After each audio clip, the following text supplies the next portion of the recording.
Hey, good morning once again. This is your teacher DJ Milo Mamaril. Before we start with our topic, please bring out your learning activity sheets on Music and Arts 10 from quarter 4, week 1. Our topic is 20th and 21st century Philippine multimedia forms. Today is Monday, 24th day of May, a month of festival.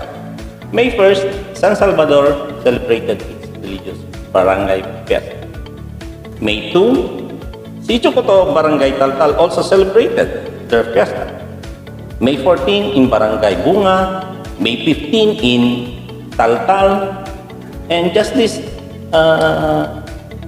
previous day, Barangay Santa Rita also celebrated their barangay fiesta.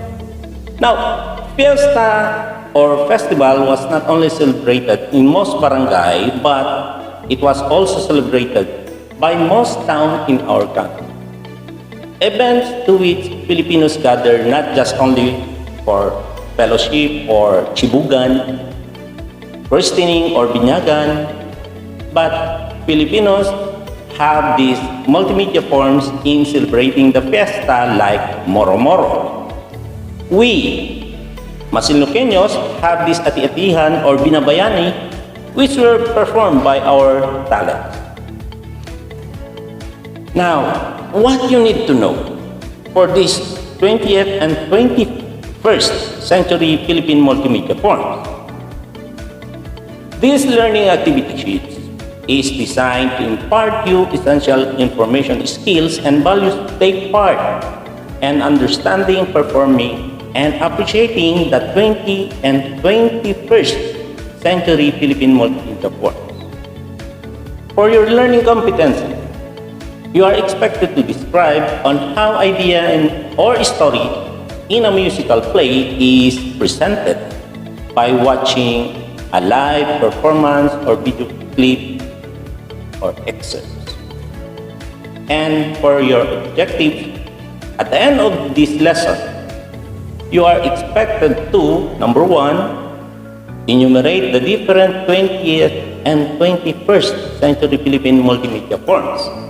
Number 2, describe and differentiate the different century Philippine multimedia forms. Okay. Theater arts, stage play, and other forms are already existing in the Philippines long time ago. This theater art serves as medium for uplifting the awareness and entertainment. Also, it serves as liberal and artful way of expressing opinion and avenues for discovering talent. The Philippines made efforts to produce and develop its logical multimedia forms. Before we go further with our lesson, let us recall and review the previous lessons which was discussed to you about the 20th century Filipino traditional composers. Of course, I prepared some activities for you to enjoy by answering these activities. So, this is your general direction for the whole session in covering the 4 components of MAPEH, which is music, arts, health, and physical education. So listen and understand the direction indicated in each provided activity. For our first activity, let's recall and bring your activity notebook. Direction: choose and write the letter of correct answer which describe the statement. Number 1, he became to be known as the father of the Philippine Impressionist music. He became to be known as the father of the Philippine Impressionist music. So A, Ryan Cayabyab. B, Lucio San Pedro. C, Antonio Molina. And D, Francisco Buen Camino.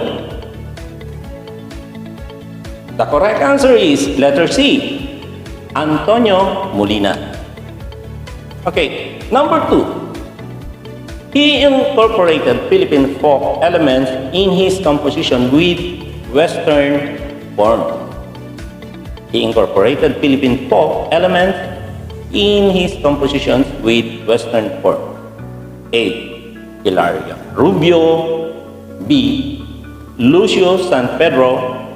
C. Alfredo Buenaventura. And letter D. Antonino Buenaventura. The correct answer is letter B. Lucio San Pedro. For number 3 question, he restored the Philippine Constabulary Band in 1945, which is considered one of the best military bands in the world. A. Lucio San Pedro. B. Antonino Buenaventura. C. Alfredo Buenaventura. And D. Hilarion Rubio. So the correct answer is letter B, Antonino Buenaventura. Okay, let's continue our topic. As part of the Philippine tradition, many festivals and occasions are celebrated. These are called multimedia form where theater arts are used. Some of these are the sinaculo, which takes place on the stage performance that reenacts the Passion of Christ. Another is the Ati-Atihan, or Binay Bayani, which commemorate the conversion of non-Christian into Christians. A famous theater form called Carillo is different, which is a drama played after the harvest season. There is also called Zarzuela, which is a local version of Spanish operetta or light opera. Again, these multimedia forms are still active in our culture. Sinaculo to reenact the Passion of Christ, Ati-Atihan or Binabayani to commemorate the conversion of non-Christian in Zambales, Carillo, and Zarzuela.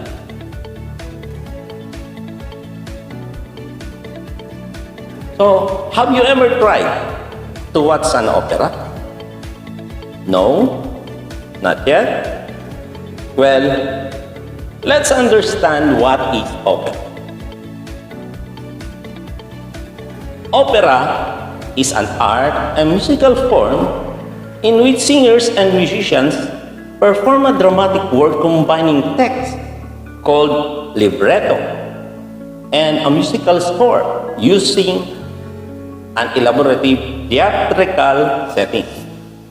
All performer needs to become artist. So the acting must be unique, imitable, and much less.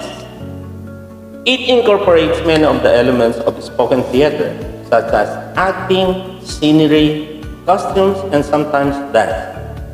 It is accompanied by an orchestra or small musical ensemble, and the dialogue is entirely sung and not spoken. Now, this is your activity. So, listen and watch carefully to the following selected Philippine opera. Describe and write your answer in your activity notebook after listening. Okay. Listen to the first video clip.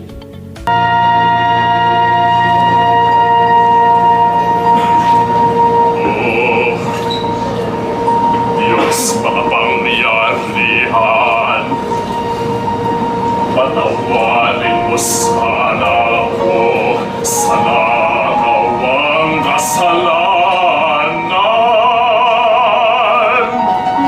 Mula tanong maging tao hanggang sa sandaling ito. Gayon In the opera, the scene or plot follows one Chrysostom barang a young Filipino who returned home after studying in Europe. Now here's number 2. Listen.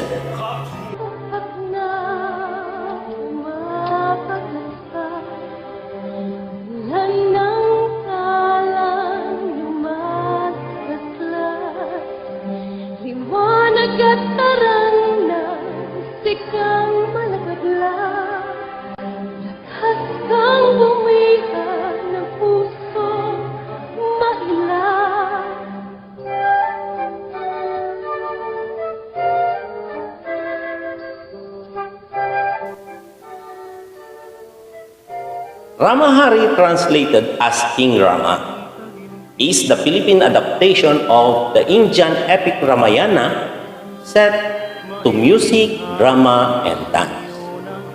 Okay, that's it. You may answer later in your activity notebook and write your observation. What's the difference of the 2 video clips you have watched?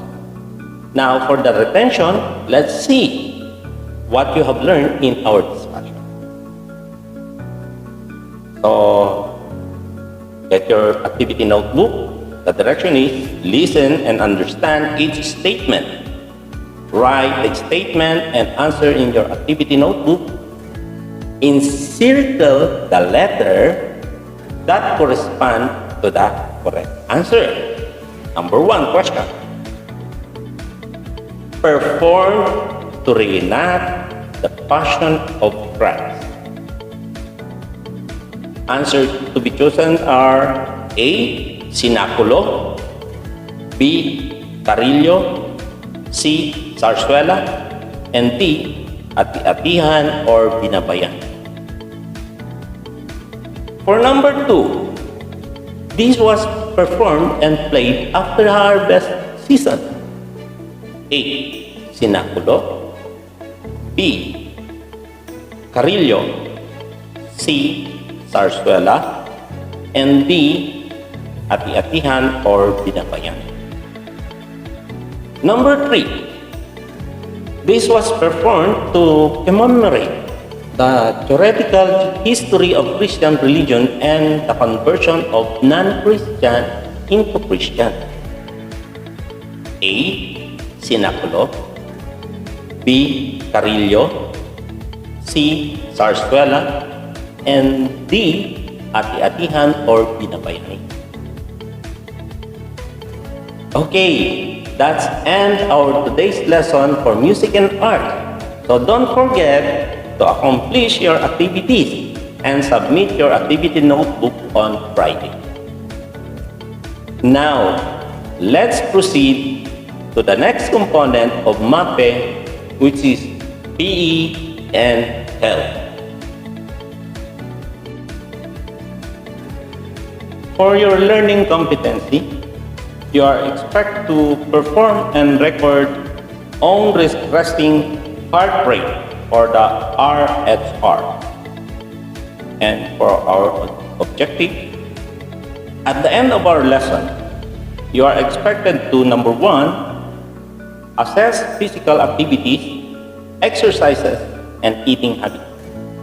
Number 2, write the potential danger for each activity and the first aid techniques necessary to alleviate suffering whenever injuries happen. What you need to know. Last week, we have discussed ways on how to maintain normal nutritional status and talk about street dance and hip-hop. You need to be physically fit and mentally alert in performing street dance and so with hip-hop dance. I prepared some activities for you, of course, to check if you still recall our topic last week regarding fitness component. Bring out your activity notebook in PE and answer this question. Okay? Write at least 5 components in performing street dance and hip-hop dance. Okay, please write at least 5 components in performing street dance and hip-hop have done. Okay, I'll just give you less than minute to write this because we have discussed this already.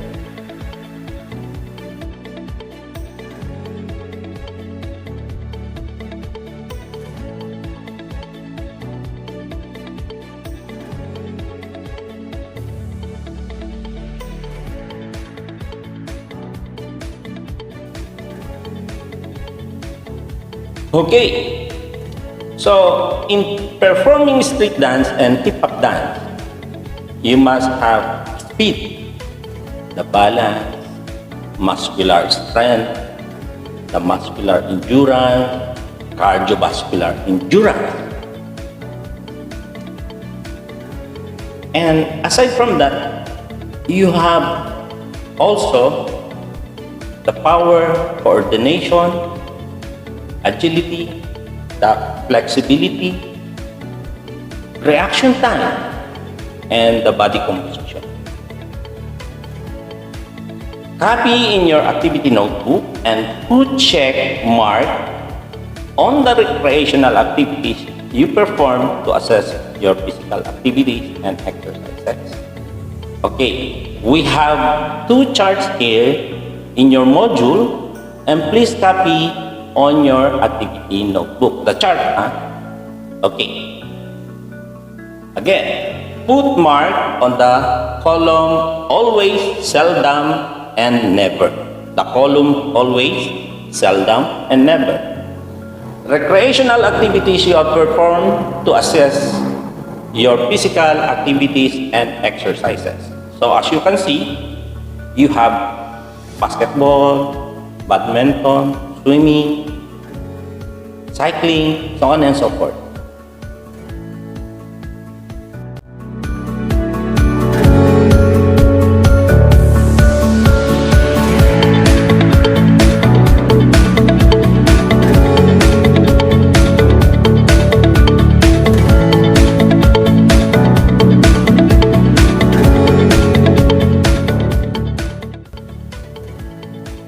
Copy the chart on your activity notebook and write your thoughts, what potential danger, injury, and first aid technique needed in each recreational activity. So the same. So there are two columns you have to answer. First, the potential danger or injury on the white column, first column, in the middle column, and on the right column is the aid or technique needed in each recreational activity.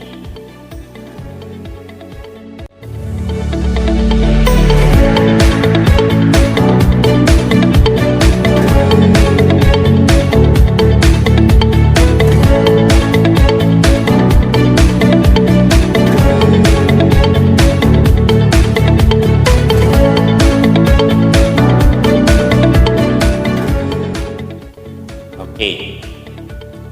For our guided activity, which is entitled Feel the Beat. So you have to feel it. Record your own resting heart rate, R at R. Now, write this down, the instruction on your notebook. Number 1, record your heart rate in 5 consecutive days. So, meaning to say tomorrow, we're going to start tomorrow, Tuesday, Wednesday, Thursday, Friday, until Saturday morning. Okay, number 2, when you wake up in the morning before leaving your bed, meaning to say you have just coming from a dreaming or just finished your dream, then you have wake up in the morning.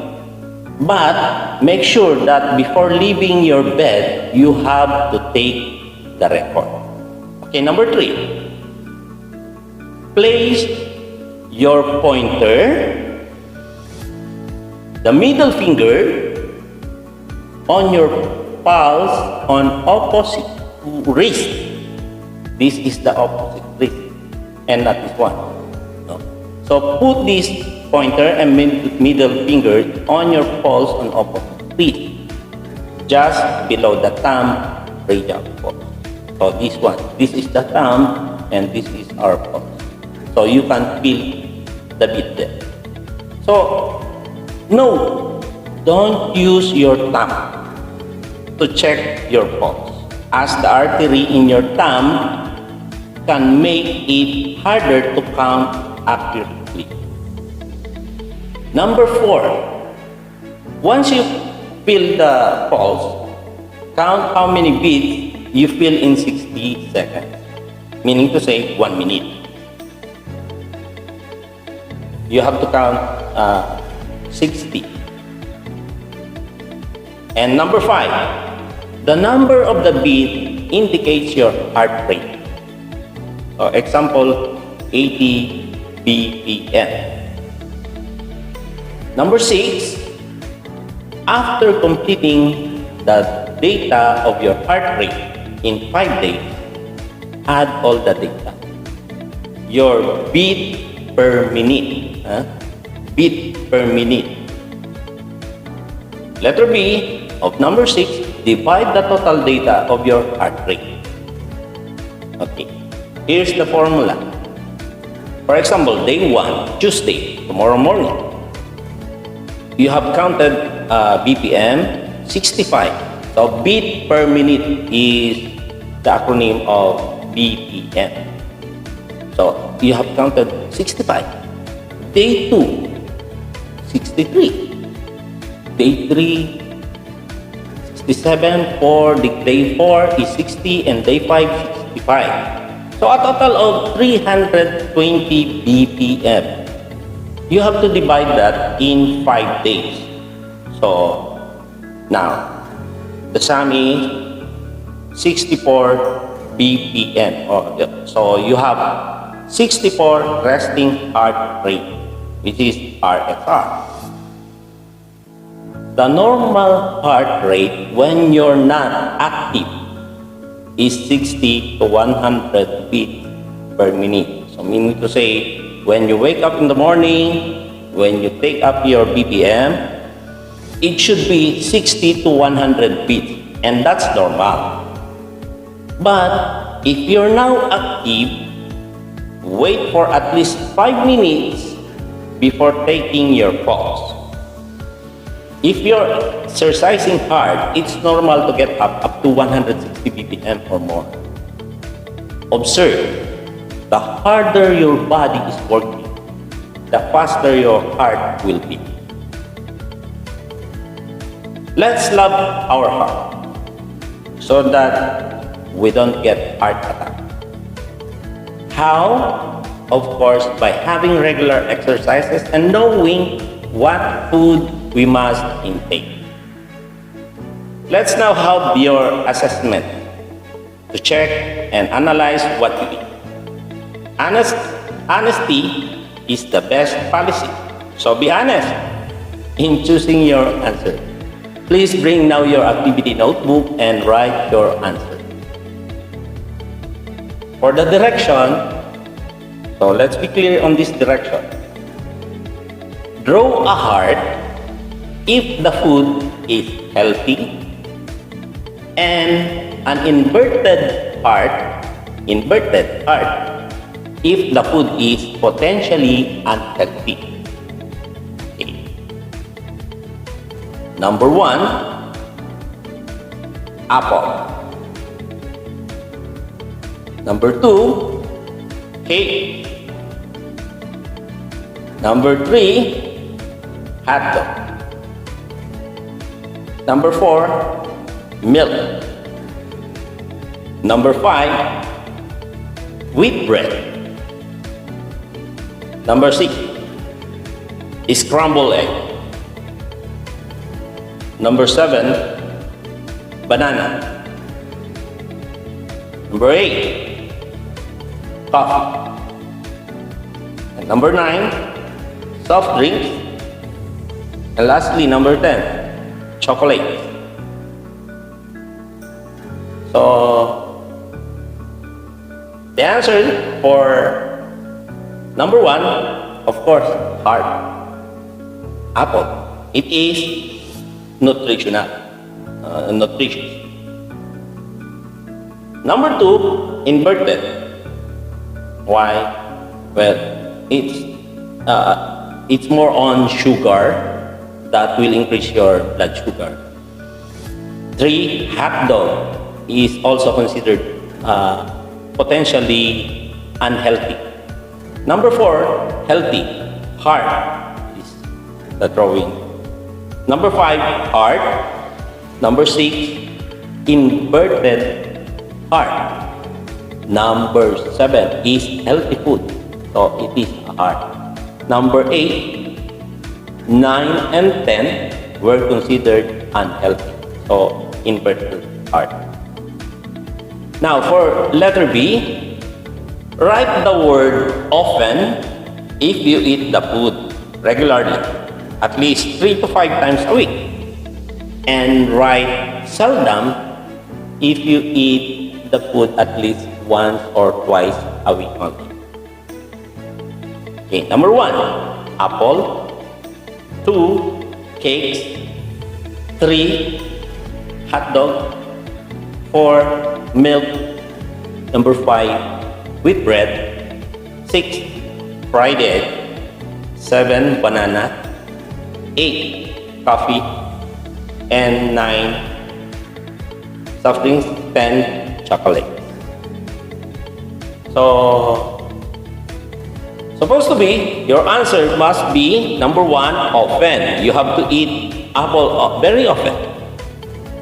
That's why many doctors are angry with apples. Why? Because when you eat apples, you will look healthy. If you are healthy, you will not go to doctor anymore. So they are angry with the apple. Okay, number 2, cake. You must seldom eat. And so with hot dog. Milk, you have to drink regular. Coffee, well, let's limit drinking that. So the answer is seldom. For scrambled egg, of course, seldom. You have to control that. Banana, which is healthy. You have to eat that often to regularize the oxygen in our blood. Number 8, wheat bread. You have to eat that also very often. Number 9, let's minimize this. And number 10. So let's control this. Number 9 and number 10, which is soft drinks and chocolate. Okay?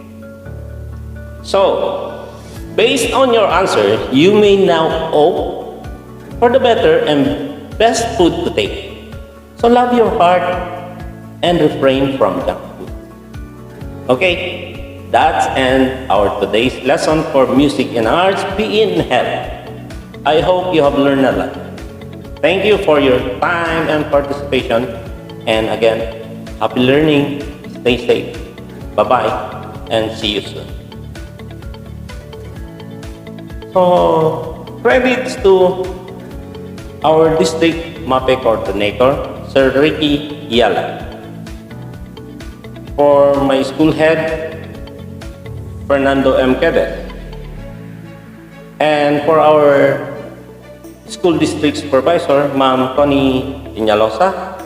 And the last, but not the least, of course, to my friend, Sir Judith Elemento of Bamban High School.